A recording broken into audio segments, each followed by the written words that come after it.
Welcome back. In this section, we'll be talking about graphing points on the x and y axis on the Cartesian plane, and we'll also be talking about the distance formula and midpoint formulas. First off, when I say the Cartesian plane, I'm talking about our old friends, the x and y axis, and graphing things using the x and y axis.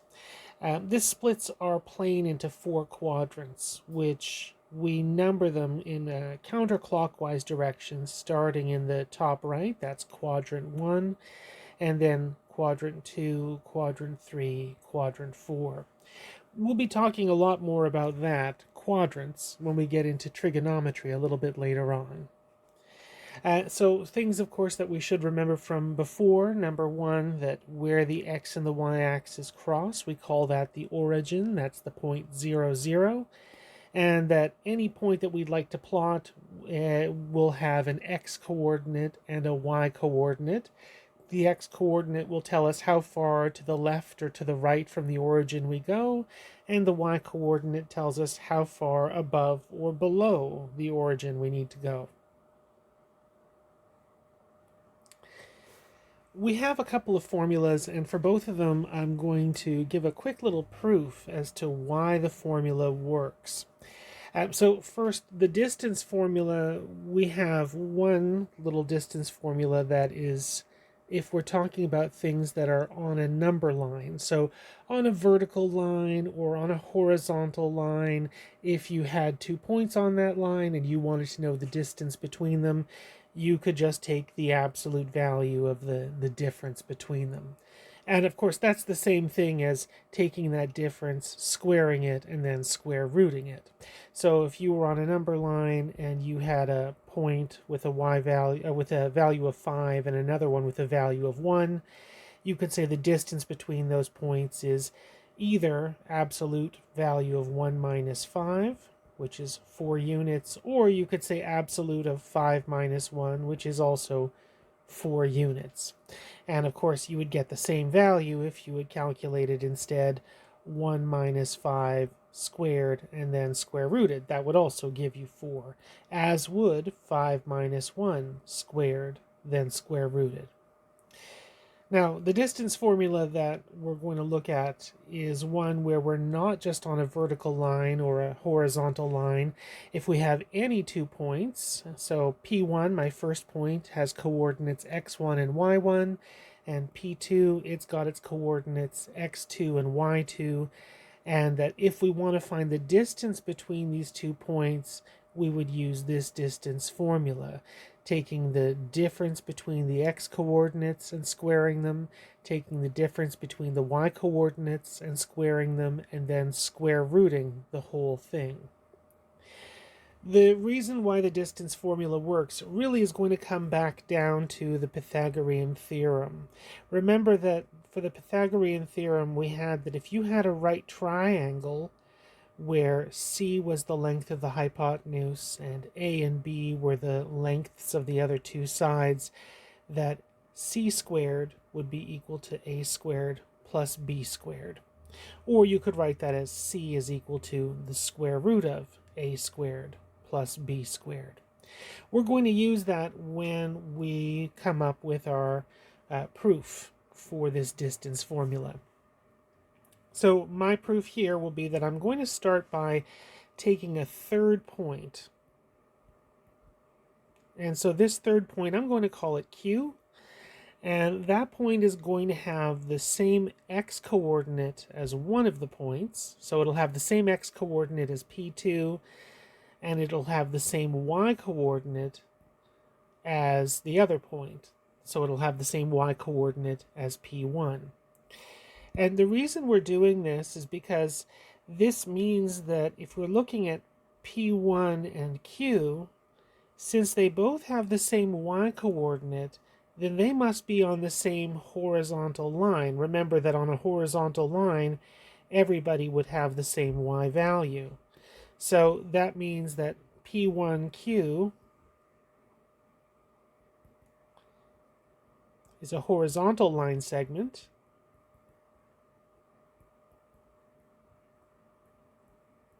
And similarly, Since P2 and Q have the same x value, and we know that if you have 2 points that have the same x value, they must fall on a vertical line.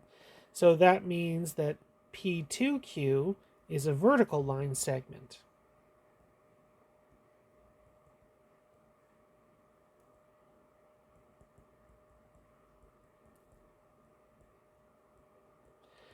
And of course, no big surprises there. If you have a vertical line and a horizontal line that meet up, then they meet up at a 90-degree angle, which means that we can conclude that P1, P2, Q, that triangle is a right triangle.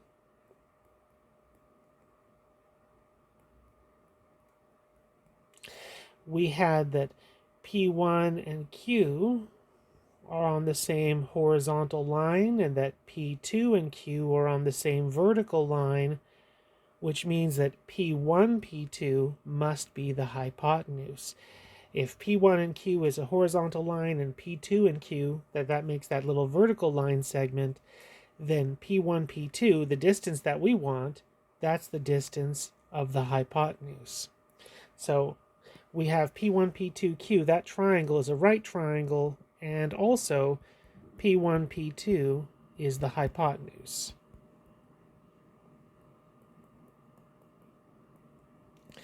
So now we can do some calculations here, some little, I say calculations, but I'm going to express things, of course, in terms of x1s and x2s.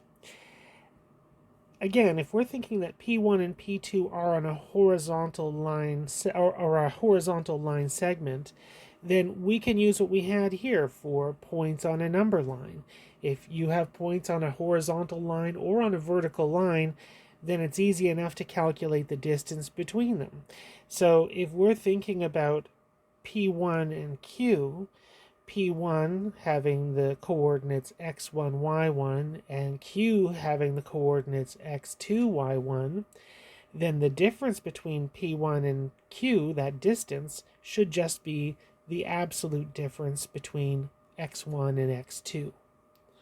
So I'm going to write that here, that the difference, or the distance rather, from P1 to Q should be my absolute difference of x2 minus x1, which is same thing as square root of x2 minus x1 squared.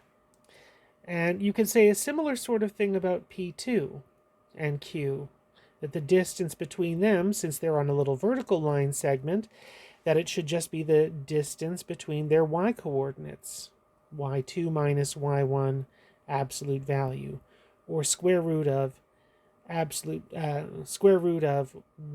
squared minus y1. We'll try that again. Square root of y2 minus y1 squared. There we go. Now, because we know that there's the Pythagorean theorem at play,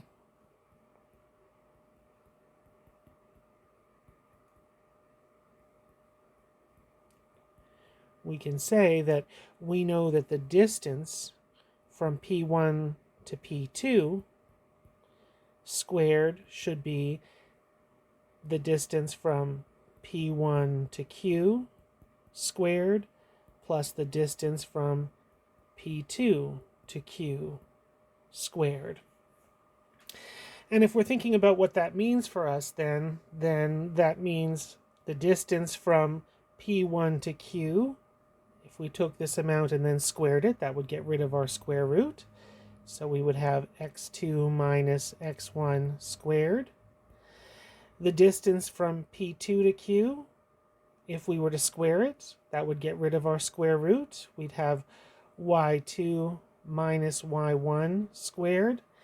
And of course, if this is the distance from P1 to P2 squared, then the distance from P1 to P2 should be the square root of this. Notice that I didn't put a plus or minus here, and that's because we're talking about a distance, and distances must always be non-negative. So here I'm saying that my distance would be just the square root, not plus or minus, just the regular positive square root of x2 minus x1 squared plus y2 minus y1 squared. And that's exactly the formula that the distance formula is. So there we go. We can consider that now proven. So we can feel confident if we want to use our distance formula now going forward. And now we have one other little formula that I want to prove, which is the midpoint formula. So if we have 2 points, we have a little line segment from P1 to P2, and we wanted to know what is the point that's on that line segment that slices that line segment into 2 equal-sized pieces. That's what the midpoint is. So if we wanted to know what the midpoint is for that line segment, the midpoint formula tells us that you would take the average of the x-coordinates, and that would be your x-coordinate for the midpoint. You would take the average of your y-coordinates, and that would be the y-coordinate for your midpoint. So what I'm going to do now is explain why this works. So we'll start off by drawing myself a little bit of a diagram here. I've got my point P1 with coordinates x1, y1, and I've got point P2 with coordinates x2, y2. And in the middle, I've got my midpoint with coordinates x and y. And what we're going to do is show that x is equal to x1 plus x2 divided by 2, and we're going to show that y is equal to y1 plus y2 divided by 2. So the idea here is that from this diagram I'm going to create 2 triangles. I'm going to do that from M to P2 by making a little horizontal line come out from M and a vertical little line segment come out from P2, so that what we have would meet at a nice little 90-degree angle. And I'm going to do the same thing with M and P1. Draw myself a little vertical and horizontal line segment so that what I have also meets at a nice little 90-degree angle. This first corner point, the one that I have up top, that has the same y value that M does and has the same x coordinate that P2 does. The other point has the same y value that P1 does and has the same x coordinate that M does. Now, a couple of things just to mention here. One is we have, since M is the midpoint, these little line segments from P1 to M and from P2 to M, they have to be equal to each other.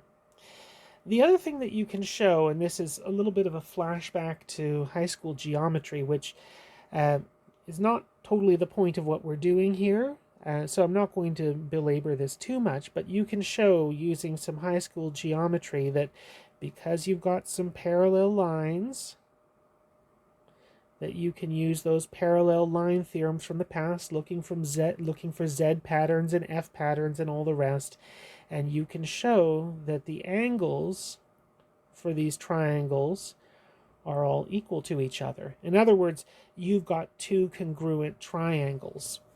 So that means that what we should have is that the distance between P1 and the little corner point that we created should be the same as the distance between M and the other little corner point that we created, that these 2 little horizontal line segments should be equal to each other.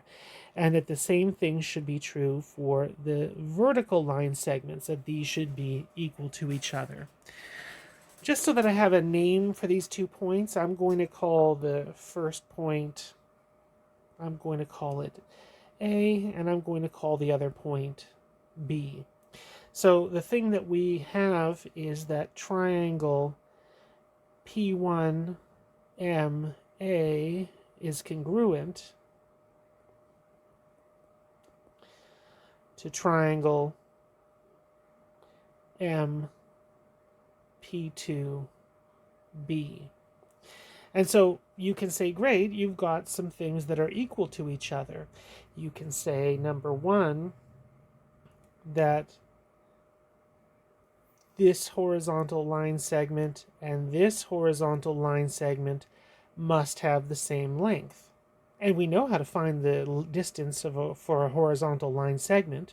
For a horizontal line segment, the distance will just be the difference in the x coordinates.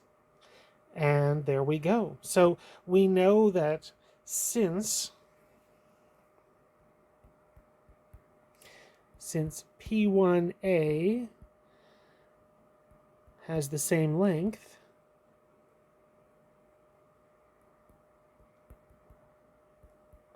as m times b, so since we have that the one horizontal line segment has the same length as the other horizontal line segment, then you know that the difference between the x coordinates must be equal to each other. You must know then that x minus x1 has to be equal to x2 minus x. X minus x1, that's this distance. X2 minus x, that's this distance.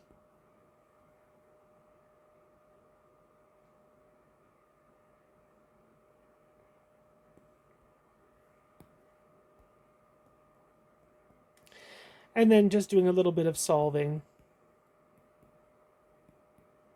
we can find out that x is equal to x1 plus x2 over 2. And then you can say a similar sort of thing there, that since the vertical line segments are both equal in length, then you know that the distance between the y values for the first line segment, y minus y1, have to be equal to the distance for the y values for the second segment, y2 minus y.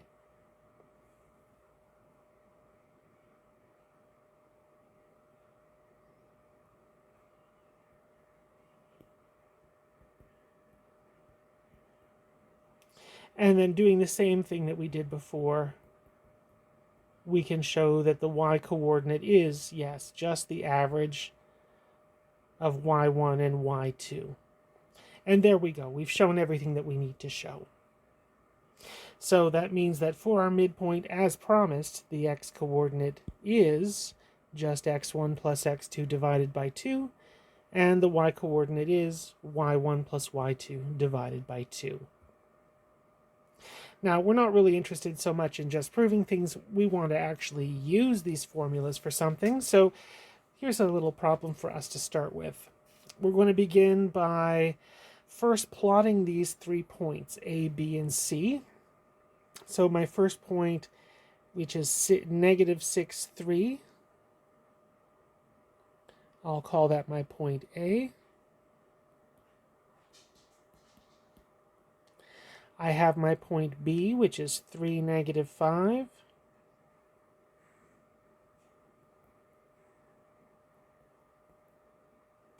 And then I have my point C, which is negative 1, 5.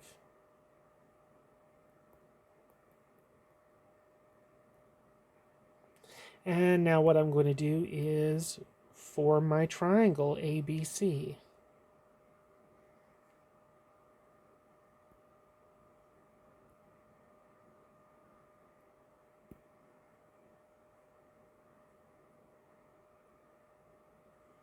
Okay. Now, if you're looking at this triangle, I mean, you might notice it kind of looks like a right triangle. At least on the surface, it kind of looks like this might be a 90-degree angle here at the corner C. So that's actually the next thing that we're going to do. We're going to confirm that this is a right triangle. We're going to use the Pythagorean Theorem in part 2 here to show that it's a right triangle, and we want to show that the 3 sides satisfy the Pythagorean Theorem. Now, like I say, in this diagram, it looks like the hypotenuse would be this side, AB, so that means what we want to show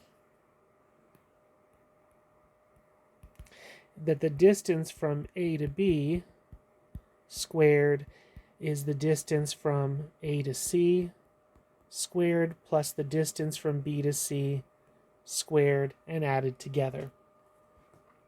So let's get into this. Let's find our distances. Let's start with the distance from A to B.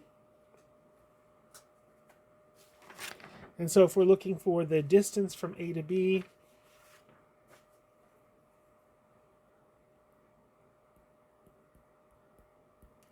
we know how to find that distance. It's square root of the difference between the x values squared plus the difference between the y values squared. Now, of course, one thing that we can do to simplify our life here is, since we're trying to show that this satisfies the Pythagorean theorem, we're interested in not just the distance from A to B, we're interested in the distance from A to B squared. So I actually could simplify my life and say, well, instead of doing this, why don't I just say then that the distance from A to B squared is the difference between the x coordinates squared plus the difference between the y coordinates squared. And that's exactly what I'm going to do. So now I just need to take my points A and B and then do that. So that's what I'll do next.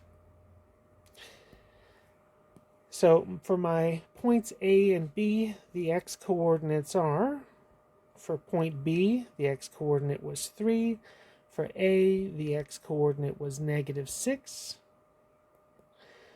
The y coordinate for B was -5.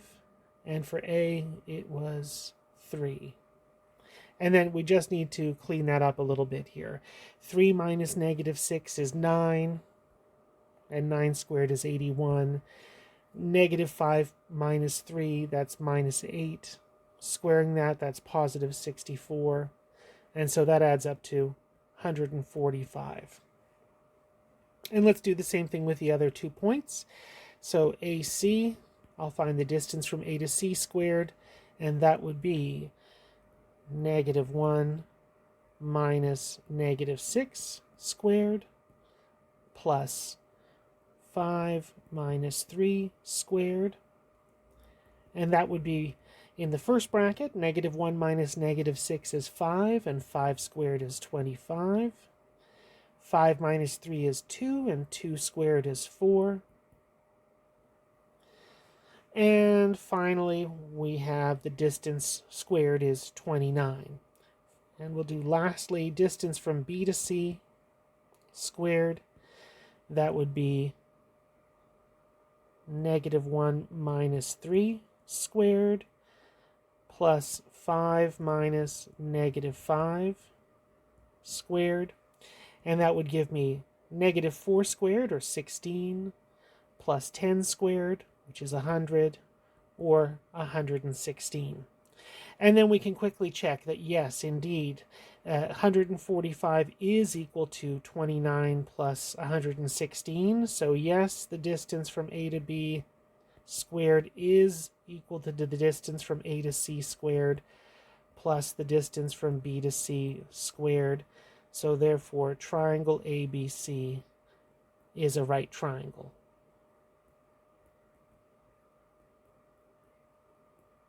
Good. Now, the next thing that I want to do is find the midpoint of AB. That was our hypotenuse. And again, that's not too hard to do. For our midpoint, we're going to call that point D. And we find that by taking the average of the x-coordinates for A and B. So that would be -6 and +3. Adding those together and dividing by 2. And for the y-coordinates, it would be 3 and -5 added together and divided by 2. Which, just simplifying that out, that gives me -3/2 and -2/2, which is the same thing as -1. So my point D should be -3/2, -1. I'm just going to put that on my graph. Why not? So -3/2, -1, that would be about there. And that looks about right. Good. So D, -3/2, -1. And that should be the point that should slice that little line segment AB into 2 equal halves. Now, the last part that we want to tackle here is a little fun distance moment. This is something that's true not just for this triangle, but for any right triangle. That if you take a right triangle and find the midpoint of the hypotenuse, that whatever that point is, that'll be the same distance from all three of your corners. So in other words, what we're going to show is that the distance from A to D, the distance from B to D, the distance from C to D, that these are all equal in length to each other. Now, it sounds like a lot of work, but actually we've done some of the work already. We know that D is the midpoint of AB, so we can easily figure out what these two distances are. The distance from A to D should be half of the distance from A to B, and similarly, the distance from B to D should be half of the distance from A to B. And we already know what the distance from A to B is.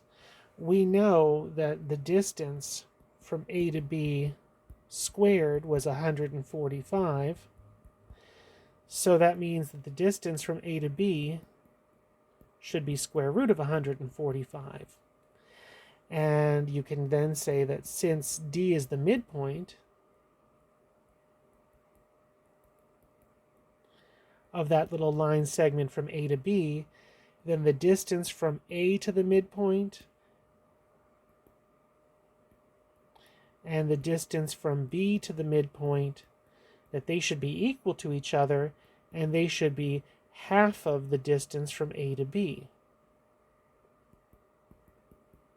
Or in other words, square root of 145 over 2. So the only thing really we have to do is find the distance from C to D, and hopefully it's also square root of 145 over 2. So let's do that. The distance from C to D, we know what the point C was. It was negative 1, 5. D, we already had that was negative 3/2, negative 1 for its coordinates. So we'll find our distance as the x-coordinates minus each other, negative 1 minus negative 3/2 squared, and the y-coordinates minus each other and squared, 5 minus negative 1 squared.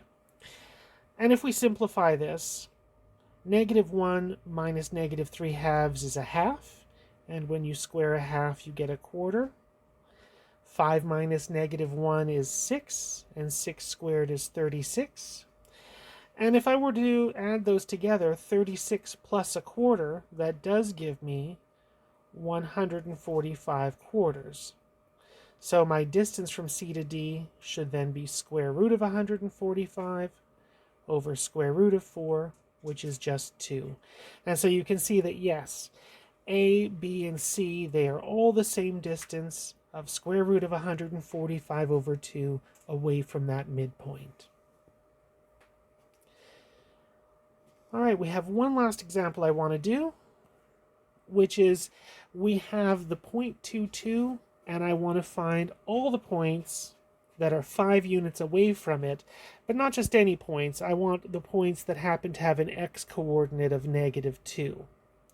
So number 1, we have 1 point, 2, 2.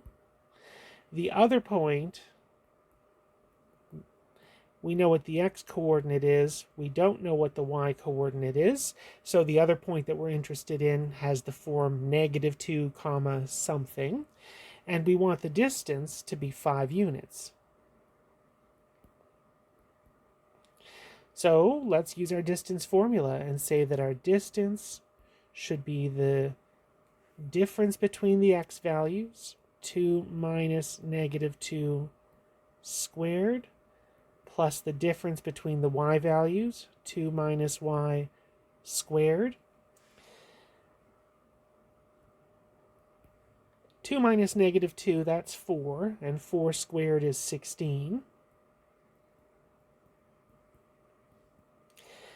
And now I'm going to rewrite this. Squaring both sides, I'm going to find that 25 is equal to 16 plus 2 minus y squared. And at that point, I just need to simplify. I've got 9 is equal to 2 minus y squared. And then using my square root property, I can say that 2 minus y is equal to plus or minus the square root of 9, which is 3.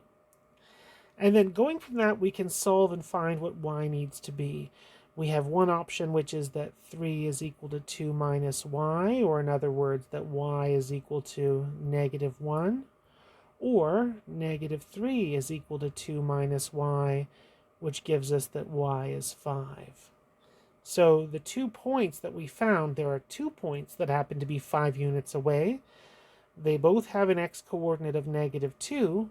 One of them has a y-coordinate of negative 1, and the other one has a y-coordinate of 5.